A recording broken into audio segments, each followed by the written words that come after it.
Well, hola, America. It's old Sean Boy coming to you to talk about Trump's first 100 days in office. And boy, I think it's revolutionary. Now, I want to get to talk to you a little bit about what he's done in his first 100 days. So listen up here, America. In Trump's first 100 days, he has accomplished reversing immigration. We went from 10,000 people a day to about 300,000 people a month.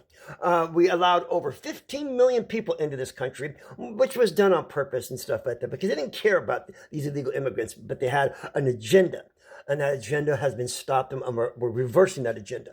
We, border crossings now are over 97% reduced. 97%. We didn't, like when Joe Biden said we need to pass laws, we need to pass this, we need to pass that. No, we didn't. He brought the border crossings down by over 97%. We're revolutionizing what we call energy. There's no more new Green Deal. There's no more electric vehicle mandate. We're not going to be funding any more boondoggle high-speed rail trains like we did with Governor Gavin Newsom back in 2009. It was only supposed to cost $8 billion to build this high-speed rail.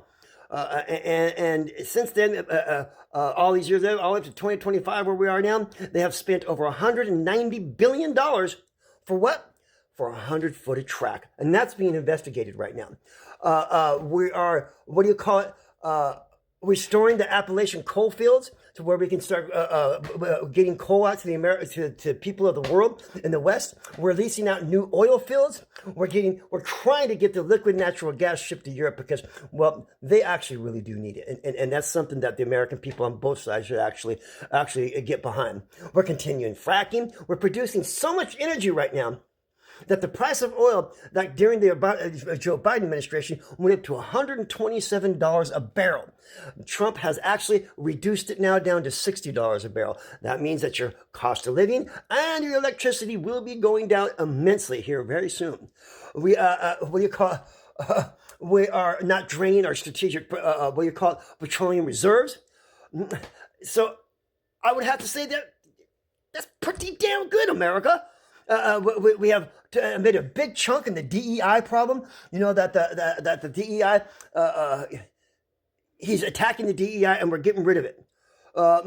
Just like here, like when the liberals, the University of Carolina and Harvard were culpable for racist practices against Asian Americans. So now Donald Trump's attacking it. We're getting rid of what we call, we're purging it from government. We're purging it from private corporations. And now maybe we can start living what we call the Martin Luther King dream. We can stop judging people by the color of their skin and their superficial appearance and start judging people on the content of their character, like Martin Luther King. It seems like the liberals have ran away from that vision 110%. Well, they said that he wiped out the stock market. Instead, he just wanted fair trade.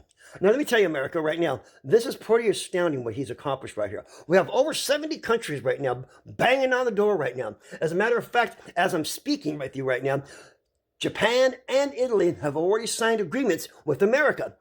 And once those two get on board and stuff like that, you see, everybody else will fall in place, because if most of these other countries, they don't want to be caught without a chair when the music stops. Because you see, America, we consume over $20 trillion a year from other countries. And they're not going to want to lose that kind of money from anybody. So China will jump aboard. And why do I say China will? Because I'll give you one good reason of how they will comply. See, China thought at one point that the European nations and others would have jumped on board with China, and they didn't. And China did not expect that. And so now we have China cornered exactly where we want them. Trump did a masterclass when it came to these tariffs and the things that are going on. We have over a $1.1 trillion trade deficit. And so in the next few weeks and to give you some more information on that, Iceland, the biggest pharmaceutical companies in the world, has just said, well, we're bringing our pharmaceuticals back home to America. $50 billion investment, already signed, sealed, and delivered. Because, during C-19, that should have been a red flag for every person in America. That was what we call something we have to do. Bring our pharmaceuticals back home, because it's a national security threat. During the C-19, we couldn't get masks, we couldn't get our pharmaceuticals, we couldn't get anything. So we had to open up a factory. We had to shut other factories down so we could start making masks in our own country. So we're bringing that all back home. And Trump just closed that deal with Iceland. So amen, man. GM's coming back here. They've already signed, still delivered, expanding their what do you call it, car manufacturing and parts manufacturing here in this country. So we're doing pretty damn good. I have to say it. I'd even say that even foreign affairs and stuff like that. We have Iran just about ready to make a nuclear deal with Trump and stuff like that, because I do believe that Israel is pretty scared right now, and they're about ready to bomb Iran's nuclear facilities because they're making nuclear bombs. And so Trump is trying to put a stop to that and saying, hey, man, you better sign a deal or things are going to get really ugly for you and for everybody. We even have the Houthis on the run. The Red Sea is open for navigation. The Houthis are on the run and retreat. And nobody in the U.S. Who wants to negotiate with Hamas, Hezbollah. It's an entirely new game. And so here we are, America. Everything Trump has been doing has been succeeding, just like it's during his first administration. It's absolutely beautiful, America. And I haven't seen anything like this since Reagan, not during FDR, not any of these things right here have ever come close to this revolutionary type of change in a country. Trump is bringing it back to the American people. Instead of serving the self-interest of these politicians and the globalists, he's serving the American people, and it shows in everything that he's doing by bringing jobs back, by taking care of our border, and taking care of our border and keeping the criminals out of our country. We're even down to a point where Mexico has just agreed to allow the U.S. military into Mexico to help fight the cartel and their greed and what they are. Because of why? He's designated them as a terrorist organization, just like MS-13.